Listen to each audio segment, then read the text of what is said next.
At 4:47 a.m. on March 15, 2019, a cargo ship docked at Long Beach Harbor carried more than electronics and textiles from Southeast Asia. Hidden in container 47 Alpha lay $27 million in cartel cash, destined for distribution networks across the American Southwest. By sunrise, that money had vanished. No alarms, no witnesses, just an empty container and security footage of a man who wasn't supposed to exist. This is the story of how one night shift dock worker outsmarted the most dangerous criminal organization in North America and disappeared without leaving a single fingerprint behind. Before I walk you through exactly how he pulled this off, make sure to subscribe to the channel, hit that like button, and let me know in the comments what city you're watching from, because this story reaches further than you might think. Garrett Westbrook was invisible by design. At 34, the night shift cargo inspector at Long Beach Harbor moved through the facility like a ghost, checking manifests and ensuring containers matched their documentation. His co-workers barely registered his presence. He arrived precisely at midnight, methodically completed his rounds, and vanished by dawn. What they didn't realize was that Garrett possessed a rare gift. He saw patterns where others saw chaos. For 18 months, Garrett had observed something peculiar about certain shipments. Containers from specific Southeast Asian ports carried manifest discrepancies that supervisors routinely overlooked. Industrial equipment shipments weighed 30% more than documented. Electronic components required armed escorts during supposedly routine inspections. Container 47 Alpha appeared monthly like clockwork, always processed by the same small crew, working paid overtime for its arrival. Most dock workers dismissed such irregularities as paperwork errors. Garrett's background as a Navy electronics specialist taught him that systems only malfunction when someone benefits from the failure. He began documenting everything with obsessive precision. Covert photographs captured license plates of vehicles appearing during suspicious shipments.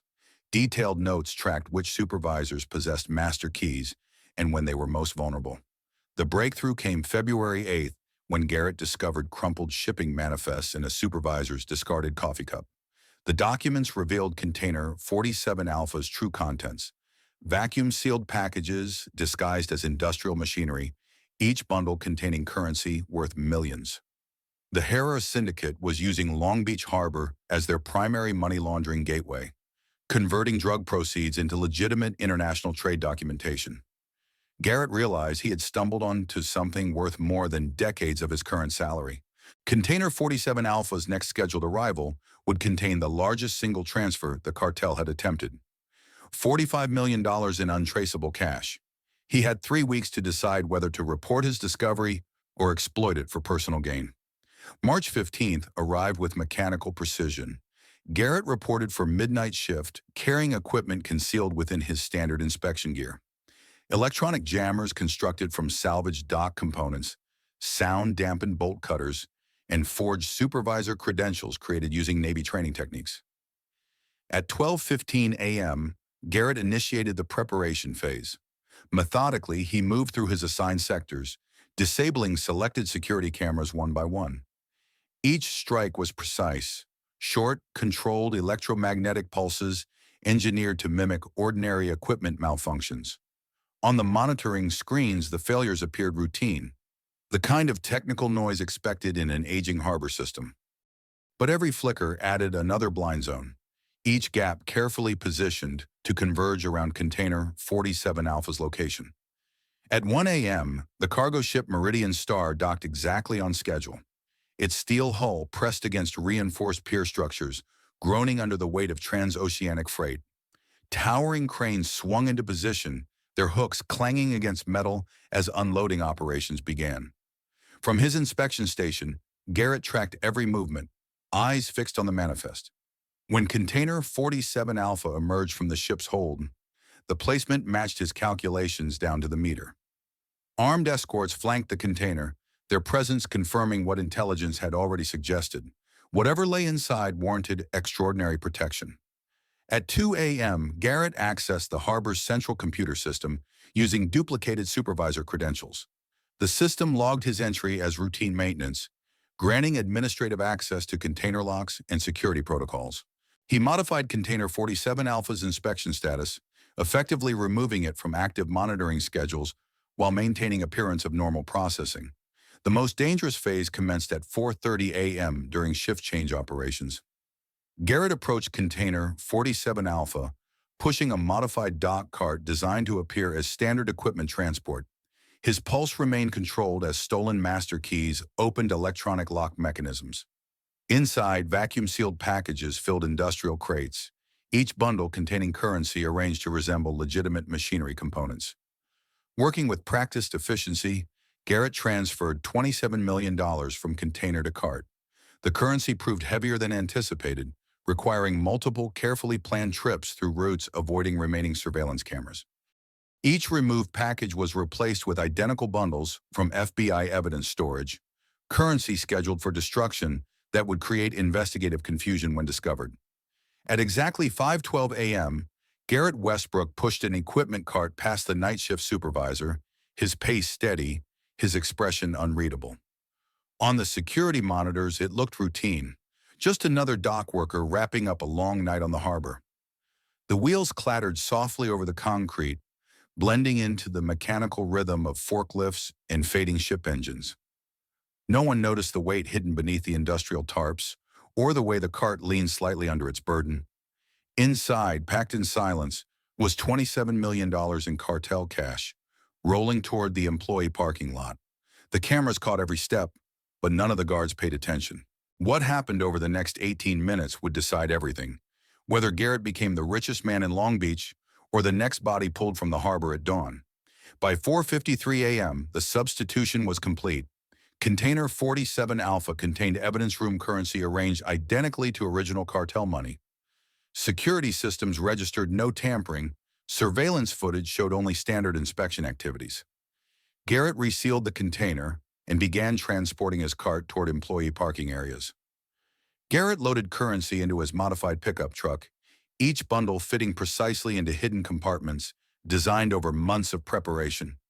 As he drove away from Long Beach Harbor, dawn broke over Los Angeles. Behind him, container 47 Alpha awaited inspection by cartel representatives completely unaware their operation had been compromised by someone they had never noticed. By 7 a.m., 3 separate investigations were already in motion. The cartel wanted their money. The harbor police wanted answers. And the FBI wanted to know how $27 million in evidence from their own raids had ended up sealed inside a shipping container. Each agency moved quickly, convinced time was on their side. None of them understood that Garrett Westbrook had spent 6 months preparing for this moment, or that while they were drawing up reports and assembling task forces, the money was already 200 miles away, untouchable, silent, and gone. Discovery occurred at 6:30 a.m. when Container 47 Alpha opened for routine cartel inspection. Currency appeared intact until analysis revealed different serial numbers. FBI evidence room money, scheduled for destruction, had somehow replaced $45 million in cartel cash. The implication sent shockwaves through multiple simultaneous investigations. Harbor police launched immediate security reviews, examining footage from every camera surrounding Container 47 Alpha's vicinity. They found no tampering evidence, no suspicious activities, no indication anything unusual occurred during night shift operations. The investigation's first breakthrough emerged when FBI agents discovered their evidence room had been compromised, with currency bags missing from scheduled destruction batches. Special Agent Victoria Hamworth assumed command of federal investigation, recognizing this was no ordinary theft. Someone with intimate knowledge of both harbor operations and FBI evidence procedures had orchestrated a nearly perfect crime. Investigation expanded to include comprehensive background checks on every employee with Container 47 Alpha processing access.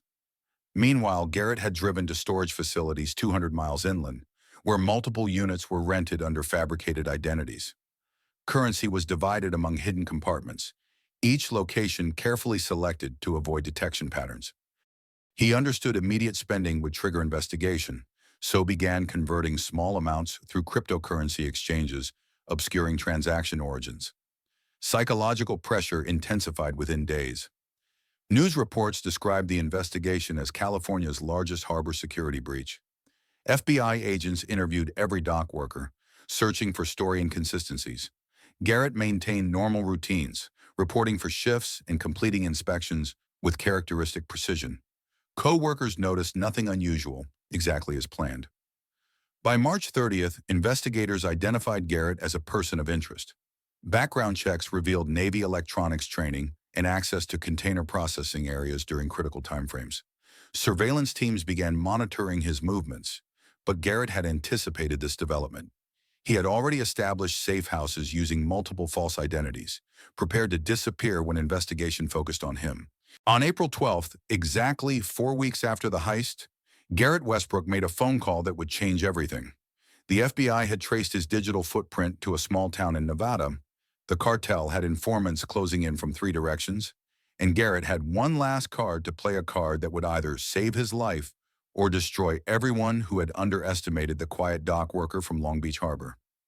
The final phase began when FBI agents raided Garrett's apartment April 8th, finding only standard personal belongings and no stolen currency traces.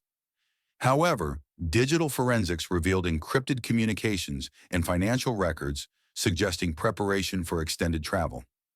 Agent Hamworth realized they pursued someone who planned not just the theft, but the entire aftermath scenario. On April 15th, exactly 1 month after the heist, Garrett Westbrook vanished from Long Beach entirely. His final documented appearance was captured by traffic cameras near the Mexican border, driving a vehicle registered under false identity documentation. The $27 million was never recovered, and investigators found themselves pursuing a ghost who had anticipated every move in their investigative playbook. Garrett Westbrook was never found. The $27 million was never recovered. But what happened after his disappearance reveals the true scope of his planning and the devastating impact one man could have on an entire criminal network.